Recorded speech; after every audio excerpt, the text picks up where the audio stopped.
السلام عليكم ورحمة الله تعالى وبركاته. الحمد لله. அன்புக்கும் நேயத்திற்கும் உரிய அல்லாஹுவின் நல்லடியார்களே, அருமை சகோதரர்களே, அல்லாஹ்வுடைய பெரும் கருணையினால் நாள்தோறும் சில நல்ல விஷயங்களை அறிந்து வருகின்றோம். இந்த அடிப்படையிலே சூரத்துல் ஹுஜராத் என்ற குர்ஆன் ஷரீஃபினுடைய 49வது சூறாவிலே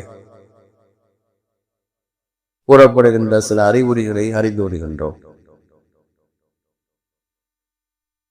அதனுடைய தொடரிலே அந்த சூறாவினுடைய 13வது வசனத்திலே அல்லாஹ் கூறுகின்றார், யா அய்யுஹன் நாஸ் இன்னா ஹலக்னாக்கும் மின் ذكر وأنثى وجعلناكم شعوبا وقبائل لتعارفوا إن أكرمكم عند الله أتقاكم إن الله عليم خبير. ஸதகல்லாஹுல் அலீம். மனிதர்களே, நிச்சயமாக நாம் உங்களை ஒரே ஆண் ஒரே பெண்ணிலிருந்து படைத்தோம். நீங்கள் ஒருவரை ஒருவர் அடையாளம் தெரிந்து கொள்வதற்காக பல இனங்களாகவும் குலங்களாகவும் உங்களை ஆக்கினோம். நிச்சயமாக உங்களில் அல்லாஹ்விடம் மிக கண்ணியத்தை புரியவர் யார் என்றால் உங்களில் மிகவும் இரையச்சம் உடையவரே ஆவார். நிச்சயமா அல்லாஹ் தஆலா அனைத்தையும் நன்கறிந்தவனும் நுண்ணறிவாழ்வாக இருக்கிறார் என்று கூறுகிறார். அன்பிற்கினியவர்களே, இந்த வசனத்திலே அல்லாஹ் தஆலா மனித சமுதாயத்திற்கு 2 விஷயங்களை கூறுகின்றார். முதல் விஷயம் என்னவென்றால், இந்த உலகத்திலே வாழுகின்ற அனைத்து மக்கள், இந்த உலகத்திலே வாழுகிற அனைத்து மனிதர்கள், அவர்கள் எந்த நாட்டிலே வாழ்ந்தாலும் சரி, எந்த நிறத்தை சார்ந்தவர்களாக இருந்தாலும், எந்த மொழியை பேசக்கூடியவர்களாக இருந்தாலும், எந்த மதத்தை எந்த மார்க்கத்தை பின்பற்றக்கூடியவர்களாக இருந்தாலும், எல்லோரும் ஆதம் அலைஹிஸ்ஸலாம் ஹவ்வா அலைஹிஸ்ஸலாம் என்ற ஒரே ஆண் பெண்ணுடைய மக்களாகத்தான் இருக்கிறார் என்பதை அல்லாஹ் தஆலா இங்கே கூறுகின்றார்.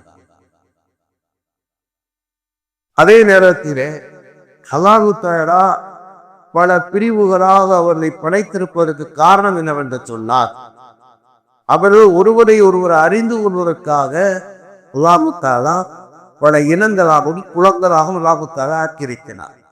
பொதுவாகவே ஒரு பரம்பரை என்பது பல வகையான விஷயங்களை கூட உள்ளடக்கியது. அதிலே ஷோபி என்று சொன்னால் இனங்கள் என்பதாக சொல்லப்படும். இதால் பொதுவான வார்த்தை. ஷோபி என்பது பல இனங்கள் என்பதாக சொல்லப்படும்.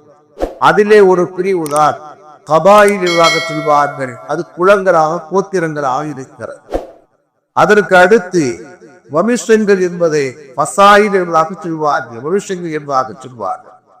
அதற்கு பிறகு அஷாயிர் குடும்பங்கள் என்பதாக சொல்வார்கள். அதற்கு அடுத்து அஸ்காத் கிளை என்பதாக சொல்வார்கள். இது மாதிரி ஒரு மனித சமுதாயத்திலே ஒவ்வொன்றிலேயும் இந்த 5 பிரிவுகள் இருக்கும். சரியா? அப்ப என்னன்னா, இந்த உலகத்தில் எல்லாம் ஒருவரை, அதாவது ஒரே ஆதம் இஸ்லாம் என்ற ஒருவரிடமிருந்து அல்லாஹ் தஆலா படைத்திருக்கின்றார். ஆனால் பல பிரிவுகள் அல்லாஹ் தஆலா ஆக்கியிருப்பதற்கு காரணம் என்னவென்று சொன்னார், இந்த இனத்தை சார்ந்தவர், இந்த வம்சத்தை சார்ந்தவர், இன்னார் இன்னார் என்று மக்கள் அடையாளம் கண்டு கொள்வதற்காகத்தான் அல்லாஹ் தஆலா பல பிரிவுகளாக ஆக்கியிருக்கிறார் என்று அல்லாஹ் தஆலா கூறுகிறார். அதற்கு காரணமாகத்தான் ஹஜ்ரத் ரசூலுல்லாஹி ஸல்லல்லாஹு அலைஹி வஸல்லம் சொல்வார்கள், தஅல்லமு அன்சாபக்கும் தஸிலூனா ரஹாபக்கும். உங்களுடைய பிள்ளைகளுக்கு உங்களுடைய உறவுகளை நீங்கள் கற்றுக் கொடுங்கள் என்பதாக சொன்னார்கள். உங்களுடைய பிள்ளைகளுக்கு உங்களுடைய உறவுகளை கற்றுக் கொடுங்கள், அதன் மூலமாக அவர்கள் இரத்த உறவுகளை பேர்ந்து நடக்கலான்வாக சொல்வார். அபூ ஹுரைரா அறிவிக்கிறார்கள், திருமதியினுடைய 1902 ஹதீஸாக வருகின்றது, உறவுகளை பிள்ளைகளுக்கு சொல்லிக் கொடுக்க வேண்டும். அல்லாஹ் தஆலா பிரிவுகளாக படைத்திருப்பதற்கு காரணம் என்று சொன்னால், ஒவ்வொருவரும் தன்னுடைய குலங்களை கோத்திரங்களை அறிந்து கொள்ள வேண்டும். இவர் இன்னாருடைய குடும்பத்தை சார்ந்தவர், இன்னாருடைய குடும்பத்தை சார்ந்தவர் என்று அந்த குடும்பங்களை உறவுகளை நாம் கற்றுக் கொடுக்க வேண்டும். அதன் மூலமாக என்ன செய்வார், அந்த பிள்ளைகள் அந்த உறவோடு சேர்ந்து வாழ்வார்கள். அப்படி உறவோடு சேர்ந்து வாழ்ந்தால் என்ன ஏற்படும், 3 வகையான வாழ்க்கையில் ஏற்படுவதாக பெருமாள் ஹதீஸ்ல சொல்வார். ஒன்று, அவருக்கு மத்தியிலே அன்பு ஏற்படும் என்பதா, அந்த உறவுகளை சேர்ந்து வாழ்கிற நேரத்தில் அன்பு ஏற்படும் இல்லையா. இரண்டாவதாக அவருடைய ரிசுக்களை பரக்கத் ஏற்படும், பரக்கத் ஏற்படும். மூன்றாவதாக அவருடைய ஆயுளே பரக்கத் ஏற்படும்.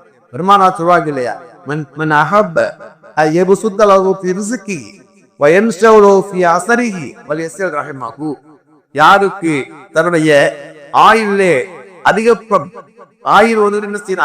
வேண்டும் என்று விரும்புகிறார்களோ, அதிகமான ஆயுள் கொடுக்கப்பட விரும்புகிறார்களோ, ரிசுக்கிலே பரக்கத் வழங்கப்பட வேண்டும் விரும்புகிறார்களோ, அவர் உறவுகளோடு சேர்வாக பெருமானா சொல்வார்.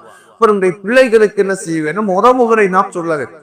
ஆனா இன்னைக்கு நேர் மாற்றமாகுது. நம்ம என்ன சொல்றோம் அப்படிங்கிற, இவ்வாறு யார்கிட்ட வேணா பேச, யார்கிட்ட வேணாலும் சேர், அவன்கிட்ட மட்டும் சேர்ந்துறான்.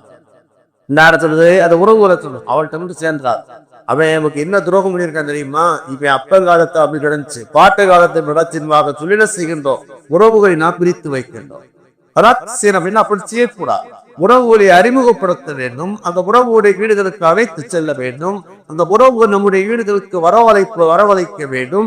இதன் மூலமாக அன்பு அதிகமாகும், அதன் மூலமாக ரிசுக்கிலே பரக்கத் ஏற்படும், ஏன்னா ஆயுளே பரக்கத் ஏற்படும். சரி, என்ன சொல்றாங்க, முதலாவது சொல்லக்கூடிய செய்தி என்னவென்றால், இந்த உலகத்திலே படைக்கப்பட்ட எல்லா மனிதர்களும் ஆதம் ஹவ்வா அலைஹிஸ்ஸலாம் என்ற ஒரே ஆண் பெண்ணுடைய மக்களாக இருக்கிறார்கள். ஒன்று, அதனாலதான் அல்லாஹ் தஆலா என்ன கூறுகிறான் என்று சொன்னால், யாரும் யாரையும் தாழ்வாக நினைக்க வேண்டாம், பேச வேண்டாம், குறை பேச வேண்டாம் என்று சொன்னதுக்கு காரணம் என்று சொன்னால், எல்லோரும் ஒரே தாய் மக்கள். அதனால நீங்க யாரும் யாரை பற்றி தவறாக நினைப்பதற்கோ தாழ்வாக நினைத்து பேசக்கூடாது என்று அல்லாஹ் தஆலா கூறுகிறார். அதற்காகத்தான் அறிஞர்கள் எழுதுகிறார்கள், அந்த ஆயத்துக்கு அடுத்து அல்லாஹ் தஆலா ஏன் இதை கூறுகிறார் என்று சொன்னால், எல்லோரும் ஒரு தாய் மக்கள்.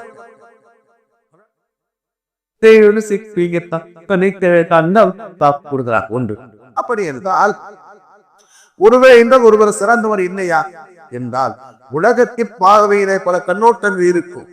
ஆனால் அல்லாஹ்வுடைய பாதையில யார் சிறந்தவர் என்று சொன்னார், அல்லாஹ்வுடைய பார்வையில யார் சிறந்தவர் என்று சொன்னால், அக்கிரமக்கும் இந்த தாயத்துக்காக, நிச்சயமான உங்களிலே கண்ணியமானவர் யார் என்று சொன்னால், யாரு உங்களிலே அதிகம் இரையற்றமுடையவராக இருக்கிறாரோ அவர்தான் அல்லாஹ்விடத்திலே கண்ணியத்துக்குரியவர் என்று அல்லாஹ் தன் திருமறையிலே கூறுகிறார். அதனால நாம் எப்போது உயர்ந்தவனாக ஆகுவோம் என்று சொன்னால், எந்த அளவுக்கு நம்முடைய வாழ்க்கையிலே இறையச்சத்தை நாம் அதிகமாக்கிக் கொள்கின்றோமோ, அவசியமாக்கிக் கொள்கின்றோமோ, அப்போதான் நாம் சிறந்தவராக ஆகின்றோம். அதற்காகத்தான் ஹஜ்ரத் ரசூலுல்லாஹி ஸல்லல்லாஹு அலைஹி வஸல்லம் சொன்னார்கள், இன்னல்லாஹ லா யன்துரு இலா அஜ்சாமிக்கும் வலா இலா அம்வாலிக்கும் வலாக்கின் யன்துரு இலா குலூபிக்கும் வ அமாலிக்கும். நிச்சயமாக அல்லாஹ் தஆலா உங்களுடைய தோற்றங்களையோ பொருட்களையோ பார்ப்பதில்லை. ஏன்னு சொன்னா, இந்த உலகத்திலே நல்ல பர்சனாலிட்டியா இருக்காரு, அவருக்கு தனி மரியாதை கொடுக்கப்படும். பர்சனாலிட்டி என்று சொன்னால் குணதாரோ குணஞாரோ என்ன செய்யறார், ஒரு உயர்ந்தவாக இருக்கிறார் சொன்னால் மதிப்பு கொடுக்கப்படுகிறது. உலகத்துல ஒரு பொருளாதாரம் அதிகமாக இருந்தால் ஒரு மதிப்பு கொடுக்கப்படுகிறது. ஹஜ்ரத் ரசூலுல்லாஹி ஸல்லல்லாஹு அலைஹி வஸல்லம் சொன்னார்கள், உங்களுடைய பொருட்களையோ உங்களுடைய தோற்றங்களை அதாக்குத்தாக பார்ப்பதில்லை. அதன் மூலமாக அல்லாஹ்விடத்திலே மதிப்பு எல்லாம் இல்லை, மாறாக உங்களுடைய உள்ளங்களில் உங்களுடைய செயல்பாடுகள் எல்லாத்தாக பார்க்கின்றார். உங்களுடைய உள்ளங்களிலே எந்த அளவுக்கு இரையச்சம் இருக்கின்றதோ, உங்களுடைய உள்ளத்திலே எந்த அளவுக்கு இஹ்லாஸ் இருக்கின்றதோ, எந்த அளவுக்கு அந்த வணக்க வழிபாடுகள் நீங்கள் அல்லாஹ்வுக்காக பேருதாக செய்கிறீர்களோ, அந்த அளவுக்கு தான் அல்லாஹ்விடத்திலே உங்களுக்கு அந்தஸ்து இருக்கிறது என்பதைத்தான் ஹஜ்ரத் ரசூலுல்லாஹி ஸல்லல்லாஹு அலைஹி வஸல்லம் சொன்னார்கள். இந்த ஹதீஸ் முஸ்லிம் சரித்திலே வருகிறது. அதன் காரணமாகத்தான் முஸ்லிம் அகமல்லே வரலாறு வருகிறது. நான் உங்களுக்கு சொல்லி இருக்கிறேன் இல்லையா, அசல் அத்துப்பாரி அவர்கள் அந்த விளாடல்லா குத்தார அணுகுபலை எபரஸ் சௌதா கருப்பு பெண்ணின் மகனேர்வாக கோபத்திலே கூடுகிற நேரத்திலே கூட பெருமானா சொல்வாங்க இல்லையா, இன்ன கைமுறவுக்கீக்கள் ஜாகிலியா, இன்னும் அறியாம இருக்கின்ற மனிதராக இருக்கிறார் என்பதாக பெருமானா சொன்னார். இன்னும் அறியாம இருக்கிற மனிதராக இருக்கிற சொல்றதுக்கு காரணம் என்னவென்று சொன்னால், இந்த உலகத்திலே ஒருவர் பிறப்பின் மூலமாக தாழ்வாக இருந்தாலும் கூட அவன் தாழ்ந்தவன் அல்ல, அவன் தாழ்ந்தவன் அவன் இல்லை. அவரிடத்திலே இந்த அளவுக்கு இரையச்சம் இருக்கிறதோ அந்த அளவுக்கு அவர் உயர்ந்தவர் என்பதைத்தான் பெருமானார் சொன்னார்கள். அதன் காரணமாகத்தான் மக்கா வெற்றி கொள்ளப்பட்ட போது காபத்துல்லாவுக்கு மேலே நின்று வாங்க சொல்லக்கூடிய பாக்கியத்தை அனுபவருக்கு கொடுத்தார்கள். அதை கண்ட அந்த காப்பீர்களுடைய சில தலைவர்கள் சொன்னார்கள், இந்த காக்கையை போய் வாங்க சொல்ல இருக்கிறார்கள் என்பதாக சொன்னார்கள். அதனால இத்தான் செய்தி சொன்னார், நல்ல வேளை இந்த காட்சியை காண்பதற்கு முன்னால் என்னுடைய தந்தை இறந்து விட்டார், அவர் பாக்கியசாலியாக சொன்னார். இந்த உலகத்திலே 2 விஷயத்தை நாம் விளங்க வேண்டும். முதலாவதாக எல்லோரும் முருதாய் பக்தர் என்பதை நாம் விளங்க வேண்டும். இரண்டாவது என்னவென்று சொன்னால், எந்த அளவுக்கு நம்முடைய வாழ்க்கையை நாம் இறையச்சத்தை அவசியமாக்கிக் கொள்கின்றோமோ அந்த அளவுக்கு சிறந்தவர்கள். இந்த உலகத்திலே எல்லோரும் முருதாயம் என்று அல்லாஹ் தஆலா இங்கே கூறுகிறார் என்பது மட்டுமல்ல, ஹஜ்ரத் ரசூலுல்லாஹி ஸல்லல்லாஹு அலைஹி வஸல்லம் ஹஜ்ஜத்துல் விதாவிலே செய்த உயர்ந்த உபதேசத்திலே இதையும் சொன்னார். திருமதி ஷரீஃபிலே வருகின்றது, பெருமானா ஸல்லல்லாஹு அலைஹி வஸல்லம் சொன்னார்கள், இன்ன ரப்பக்கும் வாஹிதுன், நிச்சயமாக உங்களுக்கு ஒரே இறைவன் தான், நிச்சயமாக உங்களுடைய பெற்றோர் ஒருவர் தான். இன்ன அபாக்கும் வாஹித், நிச்சயமாக உங்களுடைய தந்தை ஒருவர் தான். சொல்லிவிட்டாங்க பெருமானா சொல்லுவாங்க, லா ஃபதல அரபியுன் அலா அஜமியுன் வலா அஜமியுன் அலா அரபியுன், அரபியை விட அஜமி சிறந்தவராகவோ அல்ல அஜமியை விட அரபி சிறந்தவோ இல்லை. சிவப்பாக இருக்கக்கூடியவரை விட கருப்பாக இருக்கக்கூடியவரோ, கருப்பாக இருக்கக்கூடியவரை சிறப்பாக சிவப்பாக இருக்கக்கூடியவரோ சிறந்தவர் அல்ல. சொல்லிவிட்டு பெருமானா சொல்வாங்க, இரையச்சமுடையதை தவிரவாக சொன்னார்கள். இல்லாபி தக்குவா, இரையச்சத்தை தவிரவாக பெருமானா சொன்னார்கள். எந்த அளவுக்கு மனிதனுடைய வாழ்க்கையில் இரையச்சம் இருக்கின்றதோ அந்த அளவுக்கு தான் சிறந்தோர் என்பதை ஹஜ்ரத் ரசூலுல்லாஹி ஸல்லல்லாஹு அலைஹி வஸல்லம் ஹஜ்ஜத்துல் விதாவிலே மக்களுக்கு சொன்னார்.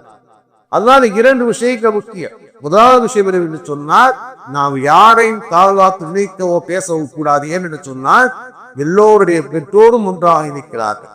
நம் உடன் பிறந்தவரை நாம் தாழ்வாக நினைக்க மாட்டோம். அப்படி அதே மாதிரி தான் இந்த உலகத்தில் வாழ்கின்ற எந்த மக்களையும் தாழ்வாகவோ தவறாகவோ நினைக்க கூடாது, பேசக்கூடாது. நாம் அல்லாஹ்விடத்திலே உயர்த்தவராக ஆக வேண்டும் என்று சொன்னால், நம்முடைய வாழ்க்கையை இரையச்சத்தை அவசியமாக்கிக் கொள்ள வேண்டும், அதை அதிகப்படுத்த வேண்டும். எந்த அளவுக்கு நாம் இரையச்சத்தை அதிகமாக்கிக் கொண்டிருக்கின்றோமோ அந்த அளவுக்கு அல்லாஹ்விடத்திலே சிறந்தவராக இருக்கின்றோம். ஒரு செய்தி, இரையச்சம் என்றால் என்ன? இரையச்சம் என்றால் என்ன? காபுல் அஹ்பார் ரலியல்லாஹு தஆலா அதாவது துமரே பாடத்தோடு கேட்டார்கள், இரையச்சம் என்றால் என்ன, தக்வா என்றால் என்ன என்பதாக. காபுல் அஹ்பார் அவர்கள் யூத மதத்தினுடைய மிகப்பெரிய அறிஞர் இருந்து முனைவராக இருந்து ஈமானை ஏற்றுக் கொண்டவர்கள், தௌராத்துடைய ஞானம் பிழைத்தவர். அதனால அவர்கிட்ட கேட்டார். அவ காபுல் அஹ்பார் சொன்னார்களா, ஹலீஃபா அவர்களே, 2 புறத்திலேயும் முட்செடிகள் நிறைந்த ஒரு ஒற்றையடி பாதையில் நீங்கள் சென்றிருக்கிறார் கேட்டால், 2 புறத்திலேயுமே முள் செடி இருக்கிறது, ஒற்றையடி பாதையில் நீங்கள் நடந்து செல்ல கேட்டார். சொன்னாங்க, நடந்திருக்கிறீர்களா? எப்படி வருது, எப்படி நடப்பீர்கள், அந்த வழியில எப்படி நடப்பீர்கள் வாங்க. ஹலீஃபா உமர் சொன்னார்கள், என்னுடைய ஆடைகள் கூட அந்த முள்ளிலே பட்டு கிழிந்து விடக்கூடாது என்பதற்காக என்னுடைய ஆடைகள் செய்வேன், நன்றாக ஒன்று சேர்த்துக் கொள்ள நடப்பேன். காத்து அடிச்சு ஆடை கூட போய் அந்த முள்ளிலே விழுந்து அந்த ஆடை கிழிந்து விடக்கூடாது என்பதற்காக என்னுடைய ஆடையை கூட நன்றாக பிடித்து கூட ரொம்ப கவனமாக போவேன் என்பதா. இரையச்சம் என்பது அப்படித்தான், இரையச்சம் என்பது அப்படித்தான்.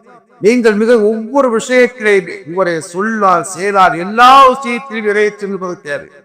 கொஞ்சம் நாம் சிறிது விட்டாலும் கூட, கொஞ்சம் கவனத்தை நாம் சிதறிவிட்டாலும் கூட ஏதோ ஒரு பாவத்தை போய் மாற்றிக்கொள்வோம். ஏதோ ஒரு பாவத்தை பாவம் என்பது நாம் நினைப்பது மட்டுமல்ல, உலகத்திலே எல்லா விஷயத்திலையுமே பாவம் இருக்கிறது. ஒவ்வொன்றிலேயும் கவனம் தேவை. நமக்கு ஒரு பொருளை கொடுக்கின்றார், அந்த நேரத்திலே கூட நாம் கவனம் தேவை. இது உண்மையிலேயே ஹலாலாதா என்பதை பார்த்துத்தானே சாப்பிட வேண்டும். அதே நேரத்தில் ஒரு வார்த்தையை நாம் பேசுகிறோம் என்று சொன்னால் இந்த வார்த்தை ஹலாலான வார்த்தை, நல்ல வார்த்தையை நாம் பேசுகின்றோமா என்பதை பேச்சிலே கூட கவனம் தேவை. நாம் சம்பாதிக்கிறோம் என்று சொன்னால் இது ஹலாலான முறையிலே சம்பாதிக்கிறோமா என்பது தேவை. அதுவேற உலகத்திலே ஒவ்வொரு விஷயத்திலே இறைய சிவரிக்கிறார். அதன் காரணமாக என்ன செய்வாங்க, காபுல் ஆவார் சொல்வார்கள், இப்படி இரண்டு புறத்திலேயுமே முட்கள் செடிகள் என்ன செய்வது, வளர்ந்திருக்கிறது, வளைந்திருக்கிறது.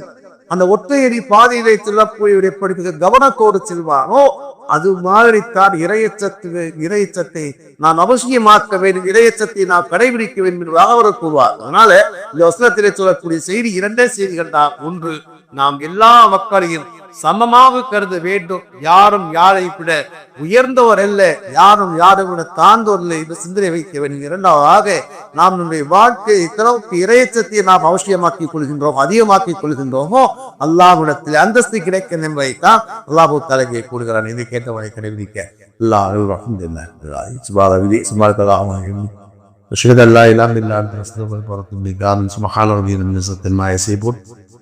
والسلام عليكم بالله رب العالمين صلى الله عليه وسلم صلى الله عليه وسلم